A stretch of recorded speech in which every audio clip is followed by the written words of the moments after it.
అనకాపల్లిలో ముదురుతున్న వైఎస్ఆర్ విగ్రహ వివాదం. మాజీ ముఖ్యమంత్రి వైఎస్ రాజశేఖర్ రెడ్డి జయంతి సందర్భంగా అనకాపల్లి గవరపాలెంలో నిర్మించిన విగ్రహాన్ని కూటమి నాయకుల ఫిర్యాదుతో పోలీసుల సమక్షంలో జీవీఎంసీ అధికారులు తొలగించారు. దీనిపై బగ్గుమన్న వైసీపీ శ్రేణులు కూటమి నాయకుల చర్యలకు నిరసనగా పట్టణ పోలీసులకు ఫిర్యాదు చేశారు. అనకాపల్లి పట్టణంలో రాజకీయ పార్టీ నేతల విగ్రహాలు అనుమతి లేకుండా వందల సంఖ్యలో ఉన్నాయని, అటువంటప్పుడు దివంగత నేత విగ్రహం పెట్టడం వల్ల ఇబ్బంది ఏంటని ప్రశ్నించారు.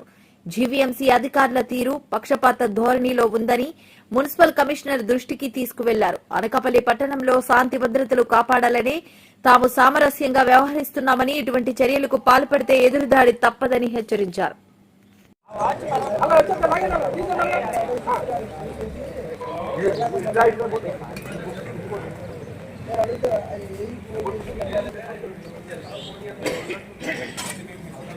రాంబాబు గారు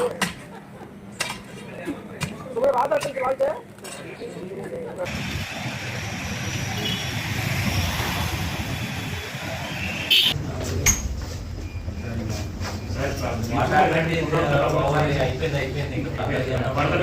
రాజశేఖర్ గారు మీకు తెలుసు, మహానాయకుడు. గతంలో 2 సార్లు సీఎంగా చేసిన వ్యక్తి, ఎన్నో సంక్షేమ పథకాలు ప్రజలకు అందించిన వ్యక్తి. అలాంటి మరి ఇంత అన్యాయం ఎక్కడ లేదు సార్. అనకాపల్లి అంటే చాలా సామరస్యంగా ఉంటుంది సార్. మీరు వినే వచ్చి ఉంటారు, ఇక్కడికి చాలా ప్లెజెంట్ గా ఉంటుంది, ఇక్కడ గొడవలే ఉండవు. కూటమి నాయకులు చేసిన దుశ్చర్యల వల్ల ఎంతో అన్యాయంగా ఈరోజు విగ్రహాన్ని పడగొట్టి, రాజశేఖర రెడ్డి గారు విగ్రహాన్ని పడగొట్టి అన్యాయంగా ప్రవర్తించిన తీరు ప్రజలందరూ కూడా ఎండగడుతున్నారండి. సో ఏదో అభిమానం కొద్దీ మరి ఆరోగ్యశ్రీ కావచ్చు, ఆ రోజు ఉచిత విద్యుత్ కావచ్చు, ఇవన్నీ చేసిన అభిమానం మీద కొందరు కార్యకర్తలు ఆయన విగ్రహం పెట్టుకోవడం జరిగింది. మరి పర్మిషన్ విషయానికి వస్తే అనకాపల్లిలో 100కు పైగా విగ్రహాలు ఉన్నాయి. 4-5 విగ్రహాలకు మాత్రమే పర్మిషన్ ఉంది. మరి ఈ రోజు ఈ వాటికి లేని పర్మిషన్లు దీనికి ఎందుకు వచ్చిందో నాకు అర్థం కావట్లేదు. అభిమానం చూపించుకోవడం తప్ప అది కార్యకర్తలందరూ కూడా ఈ రోజు అందరూ కూడా నిర్వహిస్తున్నారండి. సో ఇలాంటి ఖండనలన్నీ కూడా అనకాపల్లిలో జరగకుండా మున్ముందు చర్యలు తీసుకోవాలని కోరుకుంటూ, మరి జీవీఎంసీ అధికారులని ఇదే మేము అందరం కూడా ఖండిస్తున్నామండి. మీరు మా విగ్రహాలు ఎలా అయితే తొలగించారో మిగతా విగ్రహాలు కూడా మీరు ఇదే ఇంట్రెస్ట్ తో మీరు తొలగిస్తారని, లేదంటే రానున్న రోజుల్లో మీరు ప్రజల నుంచి అనేక ఇబ్బందులు మీరు ఎదుర్కొంటారని ఈ సందర్భంగా మీకు తెలియజేస్తుంటూ, మరి దివంగత రాజశేఖర్ రెడ్డి అంటే మరి ఇక్కడ ఆంధ్ర రాష్ట్రంలో కాదు, అటు తెలంగాణ ఉమ్మడి ఆంధ్రప్రదేశ్ లో ఒక మంచి ముఖ్యమంత్రిగా చేసి ఒక ఫీజు రియంబర్స్మెంట్ కావచ్చు, ఆరోగ్యశ్రీ కావచ్చు, ఈ రోజు ఒక పేదవాడు హాస్పిటల్కి వెళ్ళి ఒక ఆరోగ్యం కోసం ఏదైనా ఒక ఆపరేషన్ చేయించుకుంటున్నాడంటే టక్కును గుర్తొచ్చే పేరు రాజశేఖర రెడ్డి గారి పేరు. మరి అలాంటి రాజశేఖర రెడ్డి గారిని ఈ రోజు ఆయన జయంతి రోజున, మిగతా రోజులైతే ఒక జయంతి రోజున మేమందరం వెళ్ళి కాసేపట్లో వెళ్ళి ఆయనకి జయంతి ఉత్సవాలు జరుపుతా ఉన్న సందర్భాన వెళ్ళేసరికి వాళ్ళందరూ కూడా విగ్రహాన్ని ధ్వంసం చేయడం, అక్కడ నినాదాలు చేయడం మీరందరూ వీడియోలో చూడొచ్చు. మరి మా అధిష్టానం ఒకటే చెప్పింది, వాళ్ళెంత కాంట్రవర్సీకి వెళ్ళినా మీరు మాత్రం వెళ్ళొద్దు, సామరస్యంగానే వ్యవహరించండి. ఈరోజు చూస్తే వాళ్ళు ఎన్నో రెచ్చగొట్టే మాటలు, రాత్రి కట్టారు, ఉదయం రాలేదు, పగలంతా పారిపోయారు అని మాట్లాడుతూ ఉన్నారు. మేము ఎక్కడికి పారిపోలేదండి. ఈ రోజు మా ప్రియతమ నేత రాజశేఖర రెడ్డి గారి జయంతి ఉత్సవాలు వాడవాడలా ఊరులా జరుపుతున్నామండి. మేము ఒక పక్క ప్రాంతమైన కోండ్రం ప్రాంతంలో బ్లడ్ డొనేషన్ క్యాంప్ అయితే మా నాయకులు మా కార్యకర్తలు కూడా అందరూ అక్కడికి వెళ్ళి పార్టిసిపేషన్ లో ఉంటే, మేము లేని సమయంలో మీరు వచ్చి విగ్రహాన్ని తోసేసి మేము లేని టైంలో మీరు పిరికి పందల్లా మీరు చేసి మమ్మల్ని అంటున్నారు. ఇది ఎంతవరకు సమంజసం అని చెప్పి ఈ సందర్భంగా మిమ్మల్ని అడుగుతూ, ఇది పద్ధతి కాదు. అనకాపల్లిలో ఇలాంటి పాలన ఎప్పుడు కూడా చూడలేదు. మరి అక్కడ ఆ ప్రాంతంలో ప్రజలందరికీ ఒకటే నమ్మకం, రామకృష్ణ గారు రాజశేఖర రెడ్డి గారు మంచి ప్రాణ స్నేహితులు. ఈయన విగ్రహం పెడితే కొన్ని పర్మిషన్ లేకపోవచ్చు, బట్ ఆయన ఇద్దరు క్లోజ్ గా ఉన్న దాని మీద ఫ్రెండ్షిప్ దాని మీద విగ్రహానికి ఎటువంటి డోకా ఉండదు, వాళ్ళు డిస్టర్బ్ చెయ్యరు అనే ఒక నమ్మకంతో వాళ్ళు పెట్టడం జరిగింది.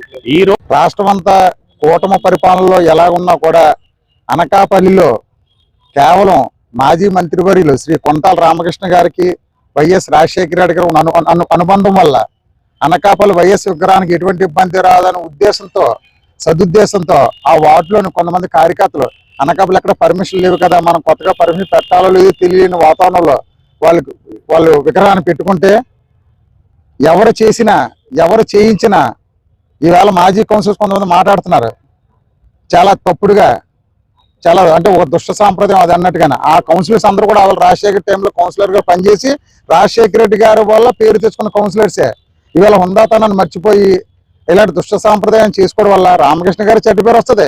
రాజశేఖర రెడ్డి గారికి జరిగిన ఈ వ్యవహారం వల్ల మా మనసుల మీద చాలా బాధించే ఆయన చాలా అందరూ కూడా మేము చాలా బాధపడుతున్నాం. వాళ్ళు తగులు పడితే మేము తగులు పడి మనుషులది కాదు, మాకు పార్టీ అధిష్టానం మా మలసాల భరత్ కుమార్ గట్టిగా చెప్పారు, మీరు సైట్లోకి వెళ్ళకండి, ఏదైనా సరే పోలీస్ డిపార్ట్మెంట్ దృష్టిలో పెట్టండి, అంతే తప్ప మీరు అక్కడికి వెళ్ళి కాంట్రవర్సీకి వెళ్ళకండి, మనం సంయమనం పాటించండి, వాళ్ళు రెచ్చగొట్టే దూరంలో ప్రవర్తించినా కూడా మన అలాంటి గొడవలకు కానీ దానికి వెళ్ళొద్దు అని మరీ చెప్పారు. దాన్నే మేము పాటించుకుంటున్నాం. ఈరోజు ఒక దురదృష్టం, ఒక దౌర్జన్యంగా ఈ కూటమి ప్రభుత్వం వ్యవహరిస్తుంది. వైఎస్ రాజశేఖర రెడ్డి గారి 76వ జయంతి సందర్భంగా నిన్న రాత్రి నిర్మించినటువంటి రాజశేఖర రెడ్డి గారి విగ్రహాన్ని కూల్చవేయడం అనేది కూటమి ప్రభుత్వం చేసిన ఫస్ట్ తప్పు అని కూడా ఈ సందర్భంగా తెలియజేసుకుంటూ, అనకాపల్లిలో అనేక వందల విగ్రహాలు కూడా ఏ ఒక్క విగ్రహాన్ని కూడా పర్మిషన్ లేదు, ఓ 4-5 విగ్రహాలు తప్ప. ఆల్రెడీ మా నాయకులు అందరూ కూడా చెప్పారు ఈ విషయం. మళ్ళీ రెండోసారి గుర్చేసింది ఏంటంటే, కొంతాల రామకృష్ణ గారు కానీ లేదంటే వైఎస్ రాజశేఖర రెడ్డి గారు కానీ ఒక మంచి స్నేహితులు, ఎంపీగా కానీ ఉన్నప్పుడు లేదా ఆయన ముఖ్యమంత్రిగా ఉన్నప్పుడు కూడా కేబినెట్ లో పనిచేసిన వ్యక్తులు.